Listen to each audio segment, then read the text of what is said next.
Powered by the Montana Television Network. This is the 10 o'clock news on KAJ, Montana's news leader. Good evening and thanks for joining us. I'm Don Fisher. The Flathead County Sheriff's Office has issued a means alert to residents of the Summers Lakeside area. They are looking for a man with a gun and ask all residents to stay inside and report any suspicious activity to law enforcement. No other details have been released yet, but please stay with us on air and online for updates. A premier pond hockey tournament in northwest Montana has been canceled after organizers say ice conditions are simply not safe. The annual Montana Pond Classic was expected to return to Foy's Lake in Kalispell this weekend, but organizers say a combination of variable temperatures and snow in recent weeks have left lake ice in an unstable condition. They refer to that as soft snow ice. Organizers say that they plan to move the tournament to an alternative location, but recent warm temperatures and additional snow caused the ice at the other ponds to deteriorate as well, leaving no choice but to cancel the tournament. Diane Medler with the Kalispell Convention Visitor Bureau, who helps organize the event, says while it's disappointing to have to cancel, safety is the #1 priority. Event organizers have offered a refund to all, I've offered all but the non-refundable deposit to teams that had to register for the tournament early. In time now to take a look at the region's weather. We were treated to some blue skies and mild temperatures for today, but how long will that stick around? For more, let's check in with meteorologist Russ Thomas, who has a look at our first forecast. Russ?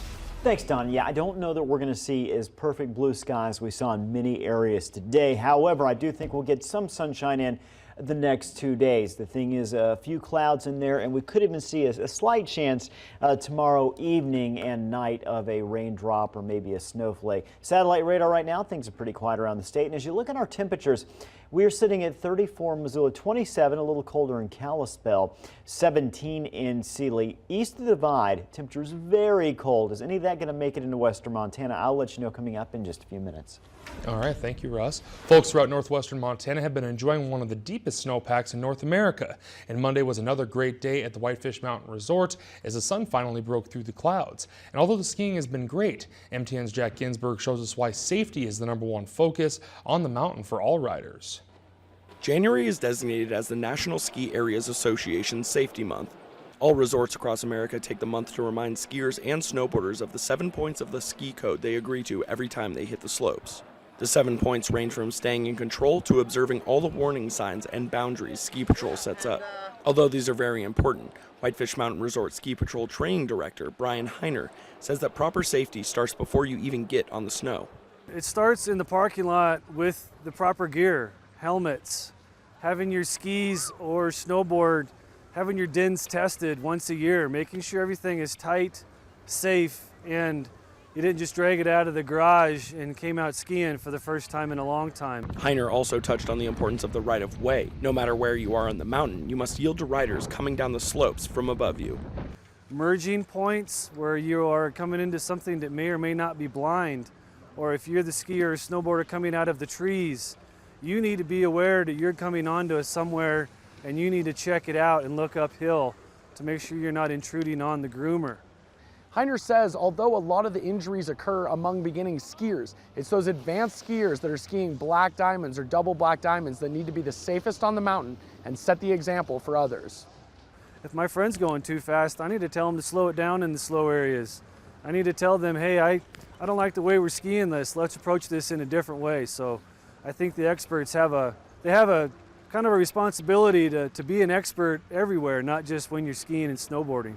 Heiner also touched on the importance of wearing a helmet and how they are becoming increasingly popular for both safety and warmth.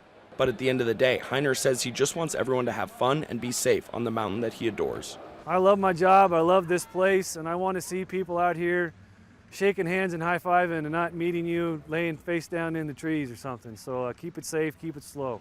Jack Ginsburg, MTN News, Whitefish. And in crime news on Tuesday night, the Whitefish City Council will vote on a 102-unit resort housing development complex that will be located on the Wisconsin Avenue. Wisconsin Avenue begins at the end of Baker Street Bridge and runs past Big Mountain Road around the east side of Whitefish Lake. The Whitefish Development Partners are asking the council for a conditional use permit to develop 66 condominiums at 700 Wisconsin Avenue and 36 at 900 Wisconsin Avenue, across from the Alpine Market.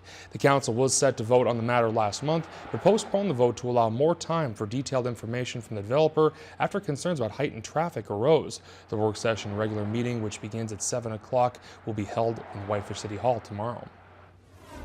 A woman is facing drug charges after being arrested outside a Ronan car wash early Sunday.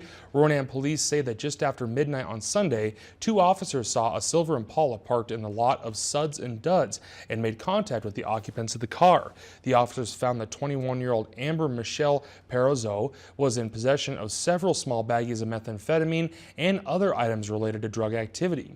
Police say that an investigation showed that she was intending to sell the drugs in or around Ronan, and she was arrested and booked into the Lake County Detention Center on 3 felony charges: possession of dangerous drugs with intent to distribute, and tampering with evidence. It's been more than 50 years and Martin Luther King Jr. delivered his famous "I Have a Dream" speech. Decades later, the activist is celebrated every January across the country as Americans honor the famous civil rights leader through parades, church services, and celebrations. Missoulians observe the holiday through the events with themes based on Dr. King's quote, "I have decided to stick with love. Hate is too great a burden to bear." A youth rally at KAJ Park today brought together people to celebrate Dr. Martin Luther King Jr. Day, and the rally was followed by a march across the Higgins Street Bridge and a service at the St. Paul's Lutheran Church. Activists and speakers celebrated his work and encouraged continued efforts towards social justice. A keynote address was given by Mayor Wilmot Collins of Helena, who is believed to be the first African-American mayor in Montana. However, KAJ Park wasn't the only venue for events honoring Martin Luther King Jr. today. In Missoula, MTN's Connor McCauley spoke to one local organizer who says the meaning of the day is for the community to live Dr. King's legacy by rallying behind a great cause and embracing diversity. A number of organizations put on events throughout the city today. At the Roxy, an extra theater was needed just to fit the larger crowd. The large turnout was a pleasant surprise to the Roxy and event organizer Jason Forges. I think that's good to see just because it shows that people are interested or aware. He hopes this interest translates into new possibilities. Yeah, so what it means to me is a possibility. People, I think, are uncomfortable with change or think change can't happen, but I mean, who's to say I would be sitting here talking to you today if Martin Luther King didn't do what he did? So I think for me, it means possibility. People can make the change Dr. King dreamed of possible by giving back in the same way he did. I think a good way to celebrate would be probably an element of service, giving back, maybe taking yourself out of your immediate picture or circle. Jamar Galbraith is a prime example.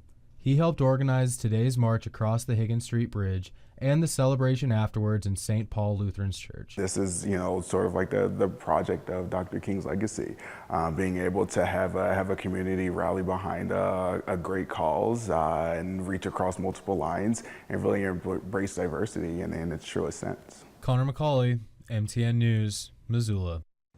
Dr. King's family is calling on people to commit 50 acts of kindness between now and April 4th to mark the 50th anniversary of his assassination. He would have been 89 years old. A Montana ACLU says that retail giant Walmart has apologized for a racist incident that happened at the company's Bozeman store. In February of 2016, MSU professor Dr. Gilbert Canode, an African-American Montana resident, renewed his fishing license at the store. He reported that he found an employee of the store had deliberately typed the professor's occupation as, quote, clean toilets. He returned to the store and asked for an apology and for the license to be corrected, but Walmart refused. And in August of 2016, the Montana ACLU filed a Montana Human Rights Bureau complaint alleging discrimination on the basis of race. The lawsuit for us is about making clear to the public that these kind of racist incidents are not just one-off bizarre incidents, they're rather part of the daily harassment that people of color in Montana experience. And Walmart's apology called the incident unacceptable, and the company promised to take steps to ensure a similar incident doesn't happen again. The ACLU says the Montana Human Rights Bureau complaint has been concluded. He's only been in office a year, but Ravalli County Commissioner Chris Hoffman is already gearing up for a re-election bid, formally filing his paperwork for the 2018 election. The short turnaround is because Hoffman was elected to a 2-year term in 2016 as part of the voter-approved plan to reduce the Board of County Commissioners from 5 to 3. That first term expires at the end of the year, but the former sheriff says he's had time to get adjusted to the new role and likes the work he's doing. Well, obviously it's been a pretty big adjustment for me. I miss my crew across the street, obviously, and I knew that I would, but it's been in some ways what I expected. In other ways, I've been very pleasantly surprised. I think the board's got a good feel to it, and I think we've done a very good job of just taking care of the people's business here. And Hoffman's successor, Steve Holton, also filed to run again last week, a year after taking over for his mentor. Hoffman says while he isn't wearing a badge anymore, there are aspects to the job of commissioner that are similar, such as managing tax dollars and interacting with constituents. And that hasn't changed. You know, the problems are different and the things that I hear are different, but it's still an opportunity to help our neighbors. And Hoffman's fellow commissioners, incumbents Greg Chilcote and Jeff Burrows, have also filed for re-election to the new 3-member board, with Commissioners Ray Hawk and Doug Schallenberger announcing that they will step down at the end of the year as expected. Up next, Russ is back with the rest of our work week forecast, and later the Montana Folk Festival receives a large matching grant that should help keep the music playing in Butte. Stay with us.